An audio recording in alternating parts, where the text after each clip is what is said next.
Hello there, boys and girls. Welcome to story time. We've got some good ones for you today. Uh-oh. Oh, dear. Ah! Ah! You're ruining the bit, Sebs. Sebby, nice touches to Fluffy. Nice touches. He's gonna get you. He's gonna get you. He's gonna get you. Okay, seriously. Ah! Ah! Ah! Fluffy says, what? Sebby, it's not a real dog. It's just a toy. Sebs, do you want to help us fold laundry? Fluffy was going to fold some laundry to earn some money. Here, take that washcloth. Here, Sebby. Sebs. Stop. Seriously. Here, take a washcloth. Ah, my ear. Fluffy doesn't like that. Fluffy doesn't like that. Okay, shh. Stop. Here. No. Thank you. Now Fluffy is going to show us how to fold washcloths because he would like to earn some allowance. Fluffy. Let me seriously stop.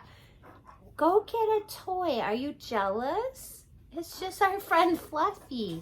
He's nice. He's a nice friend. Yes. Yes, good boy. Okay, go lay down.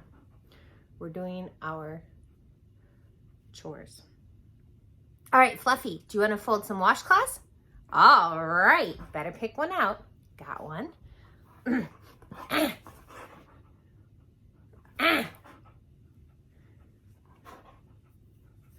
Uh-oh.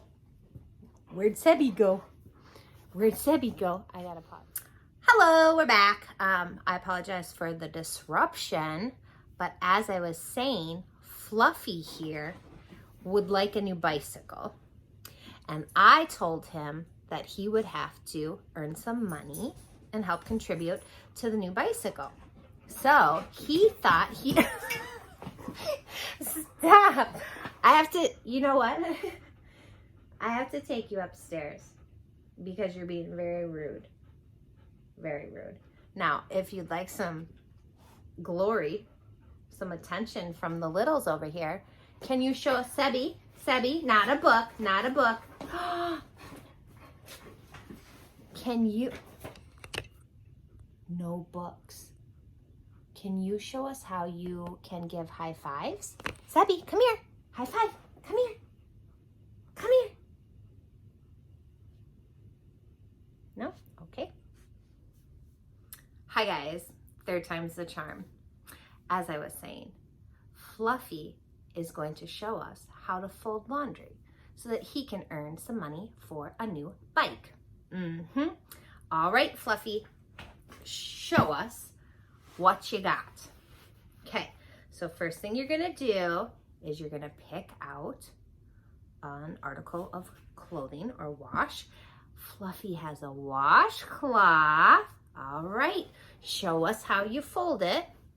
Okay, set it down. Okay. Oh. Are you sure about that? How about you try another one? Okay.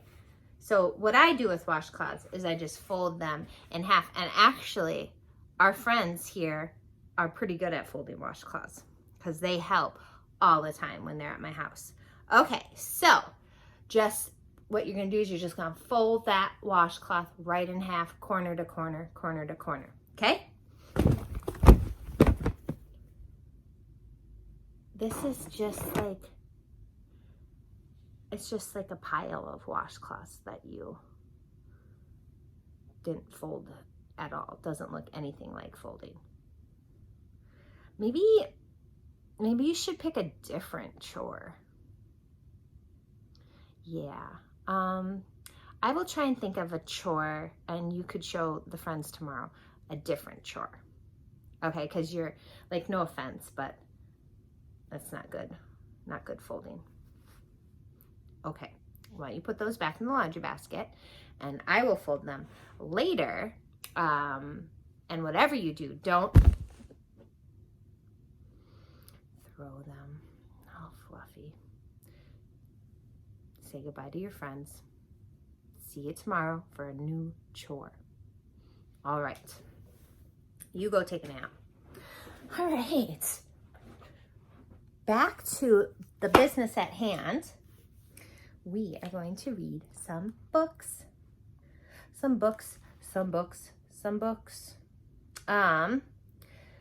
Today I picked out Mr. Funny to read. I actually picked out Mr. Rude first, but he was like too rude. I didn't love it, so we're gonna read Mr. Funny instead. Mr.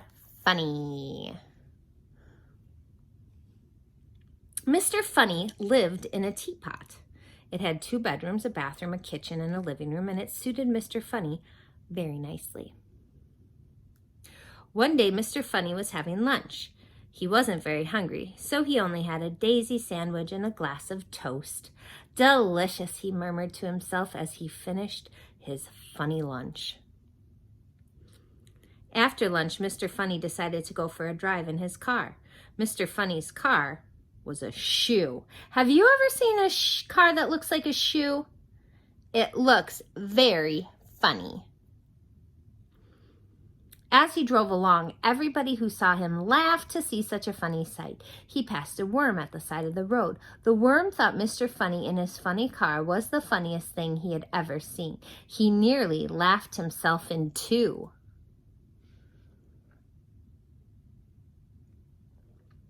He passed a pig in a field. The pig thought Mr. Funny in his funny car was the funniest thing she had ever seen. She nearly laughed her tail off. Even the flowers he passed thought that Mr. Funny was the funniest thing they had ever seen. They nearly laughed themselves right out of the ground. Eventually, Mr. Funny came to some crossroads. He didn't know which way to go, so he looked at the signpost. One of the signs said, "To the zoo." That will be fun, thought Mr. Funny to himself, so he drove his shoe toward the zoo. When he arrived at the gate of the zoo, he stopped. It was closed. "I'm sorry," said the zookeeper. "We've had to close the zoo because all the animals have colds, and they're all feeling very sorry for themselves." "Oh dear," said Mr. Funny, and then he thought, "Perhaps I can help to cheer them up." "Well," said the zookeeper, "it's worth a try," and he opened the gate. Mr. Funny drove into the zoo in his shoe. The first thing he saw was an elephant. It was true. The elephant was feeling very sorry for himself. Very sorry indeed. Mr. Funny stood and looked at the sad-looking elephant. And the sad-looking elephant stood and looked at Mr. Funny. Oh, dear. Then, do you know what Mr. Funny did? He pulled a funny face. Mr. Funny, as you'd imagine, is very good at pulling funny faces. The elephant giggled. She'd never seen anything so funny. Mr. Funny pulled another funny face. The elephant burst out laughing. The elephant laughed and laughed and laughed. She laughed so hard she nearly laughed her trunk off, and she felt a lot better. Mr. Funny went over to the lion house. There was a lion feeling extraordinarily sorry for himself. Mr. Funny stood and looked at the sad-looking lion, and the sad-looking lion stood and looked at Mr. Funny. Oh, dear. And then Mr. Funny pulled the funniest-looking face that's probably ever been pulled anywhere ever. Now, you've heard a lion roar before, haven't you? Well, this lion roared too, with laughter. He laughed so hard he nearly laughed his whiskers to pieces. Then Mr. Funny went around to see all the other animals in the zoo. Oh dear, what a miserable looking lot. For all of them, Mr. Funny pulled funnier and funnier faces. The big brown bear giggled and then burst out laughing. And the giraffe laughed so hard she nearly laughed her neck into a knot. And the hippopotamus nearly laughed himself out of his skin. And the penguins nearly laughed their flippers floppy. And the leopard, well, you really should have seen him. He laughed so hard he nearly laughed his spots off. What a pandemonium! Oh, Mr. Funny, giggled the zookeeper, who had started laughing as well. Oh, Mr. Funny, thank you very, very much indeed for coming to cheer us all up. Oh, it was nothing really, replied Mr. Funny modestly, and he drove off in his shoe. Later, when Mr. Funny arrived home, he chuckled to himself. Well, he said, that was the end of another funny day. And he parked his shoe and went inside his teapot. And because he was feeling thirsty, he made himself a nice, hot cup of cake. There's some of the other guys. The end. We have one more on the Kindle, but let's switch to paper book. Henry's Show and Tell. Henry really liked kindergarten. He liked listening to stories, learning his letters, singing songs, and painting pictures. Henry liked playing games outside and getting great big hugs from his teacher, Ms. Bradley.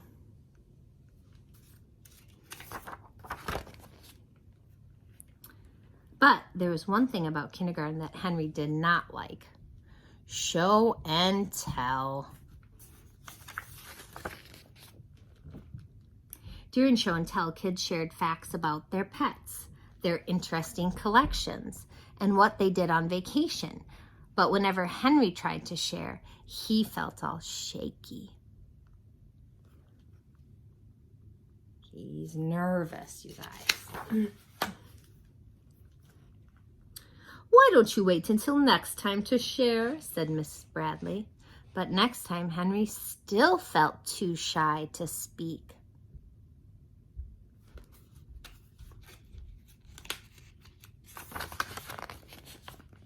Everyone else could share. Tony brought his baseball cards. Vinny told all about his trip to Wisconsin.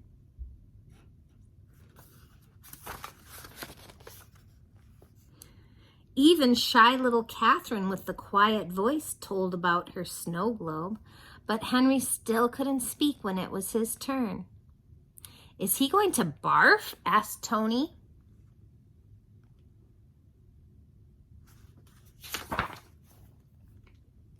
That day before recess, Miss Bradley had an idea for Henry.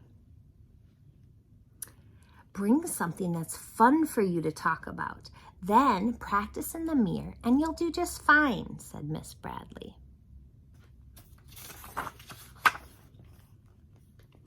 Henry decided to tell about his lizard, Wallace. He even practiced in front of his little brother, Pete. I'm ready for show and tell, thought Henry.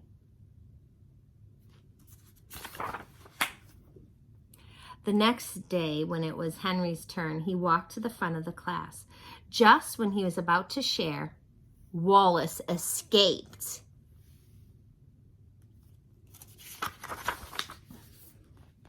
Uh-oh. Everyone's like, ah! By the time Henry finally caught Wallace, he forgot all about being shy, and he told everyone all about lizards.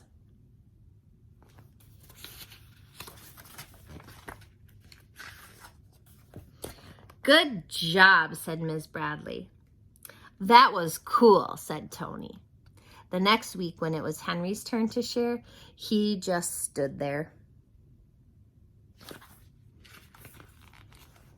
Henry looks sick again, said Tony. Are you nervous? Whispered Miss Bradley. I'm not nervous, said Henry.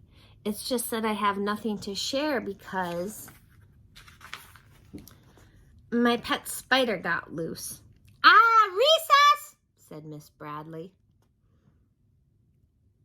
Everybody ran away. All right.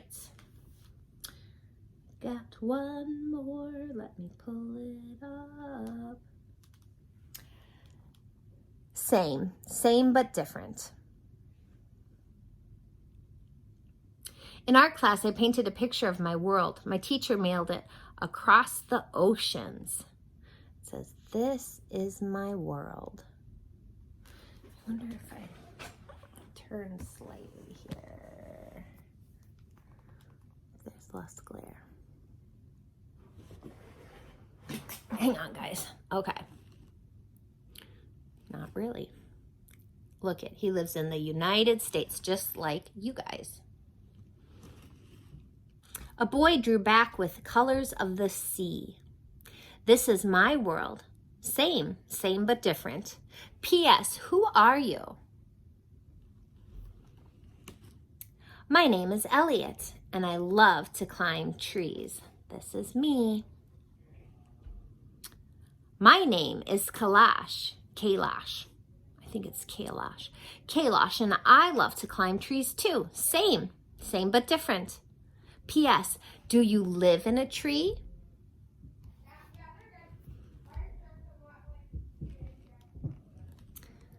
That is my tree house where I play. I live in a red brick building with my mom, dad, and baby sister. I live with my family too, all 23 of us. My mom, dad, sister, brother, grandmother, grandfather, aunties, uncles, cousins, and our animals. I have pets too, but not nearly as many as you. Same but different. P.S. What does it look like where you live?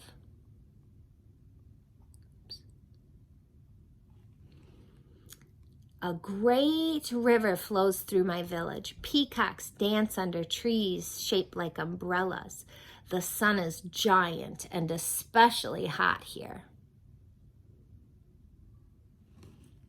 In my city, the sun hides behind buildings as tall as the sky. Taxis, buses, and cars fill the streets. Here, there are few cars and still too much traffic. Same but different. I ride a bus to school with my friends. So do I. Same but different. This is our alphabet. This is our alphabet. Same but different. My favorite class is art, where I can be anything. My favorite class is yoga, where I can be anything. Same but different. This is how my friends and I say hello. Class, shake, secret spiral, snap, bump. This is how my friends and I say hello. Namaste. Same but different. We're best friends, even though we live in two different worlds. Or do we? Different, but the same. The end. Alrighty, boys and girls, I will see you tomorrow. Enjoy the rest of your day. Mwah, mwah.